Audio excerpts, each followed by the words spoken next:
En este vídeo vamos a hablar sobre la insuficiencia cardíaca o ICC. En primer lugar, vamos a conocer qué es esta enfermedad. La insuficiencia cardíaca es una enfermedad progresiva y se define como la incapacidad de los ventrículos para garantizar un flujo sanguíneo suficiente para las necesidades de los diferentes órganos. Esta enfermedad no solo implica anomalías en la estructura sanguínea, como arterias, venas, vénulas, arteriolas, etc., sino además la interrelación de complejos sistemas neurohormonales, principalmente el sistema nervioso simpático. Las manifestaciones clínicas de la ICC ocurren cuando se sobrepasan los mecanismos compensadores, que permiten improvisar un gasto cardíaco suficiente para el organismo, y cuando estos se ven afectados, la enfermedad se agrava. Una vez que ya conocemos qué es, vamos a ver cuáles son sus características principales. La insuficiencia cardíaca es una enfermedad propia del anciano. El síntoma fundamental de la insuficiencia cardíaca es la disminución de la capacidad de esfuerzo, hecho que se traduce por una disnea que aparece con esfuerzo e intensidad variable y se presenta como la dificultad de la respiración.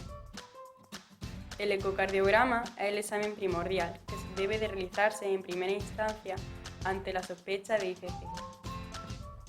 A continuación, como ya sabemos de qué manera afecta esta enfermedad al cuerpo, vamos a ver la diferencia que habría entre un corazón sano y otro que padece ICC. Como ya sabemos, las principales funciones del corazón son las de recibir la sangre de la red venosa, conducirla hacia los pulmones donde será oxigenada y finalmente impulsarla hacia el conjunto de los tejidos del organismo, mientras que un corazón con insuficiencia cardíaca padece una incapacidad de los ventrículos para garantizar un flujo sanguíneo suficiente, así que incrementa las paredes del miocardio para satisfacer las necesidades de los diferentes órganos. Ya conocemos cómo influye en nuestro organismo la enfermedad. Ahora vamos a conocer qué etapas tiene. Son dos. Comienza con una agresión inicial que provoca la pérdida de una cantidad significativa de células miocárdicas.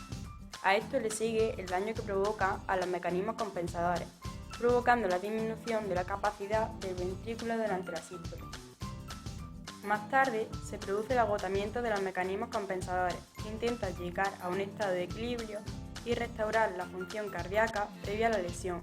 Con el agotamiento de estos se produce una dilatación ventricular, que se acompaña progresivamente de adelgazamiento y fibrosis de las paredes del ventrículo.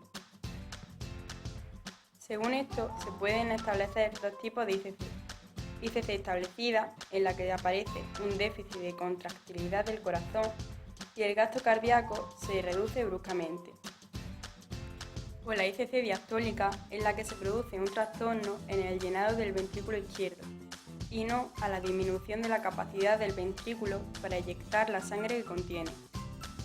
Ahora hablaremos de la epidemiología, el pronóstico y el diagnóstico. Respecto a la epidemiología, la insuficiencia cardíaca constituye un importante problema de salud pública en los países occidentales. Es la primera causa de hospitalización en pacientes mayores de 65 años, debido a que el número de reingresos en hospitales es muy elevado, sobre todo en personas de edad avanzada. La ICC conlleva normalmente a múltiples dolencias cardíacas. En referencia al pronóstico, las mujeres suelen presentar mayor probabilidad de supervivencia a los 5 años de padecerla, con 38% de superarla frente a un 25% para los hombres. Acerca del diagnóstico. Para la confirmación del diagnóstico cabe destacar dos fases, la clínica y la paraclínica.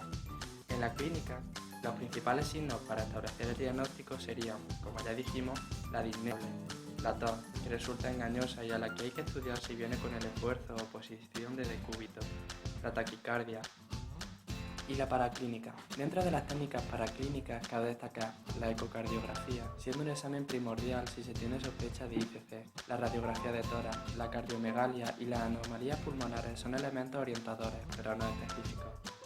El tratamiento. Se debe tratar todos los factores que puedan ocasionar una insuficiencia cardíaca, dividiendo los métodos en modalidades terapéuticas, como el cese completo de consumo de alcohol y tabaco, uso de fármacos de base como inhibidores de la enzima de conversión, antitrombóticos, entre otros. También está el trasplante cardíaco para desechar el corazón con insuficiencia.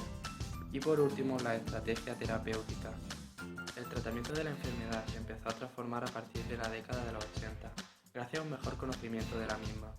Estos progresos han tenido lugar tras la síntesis de fármacos como el ARA2, capaces de interferir en los principales sistemas neurohormonales. Created using Powtoon.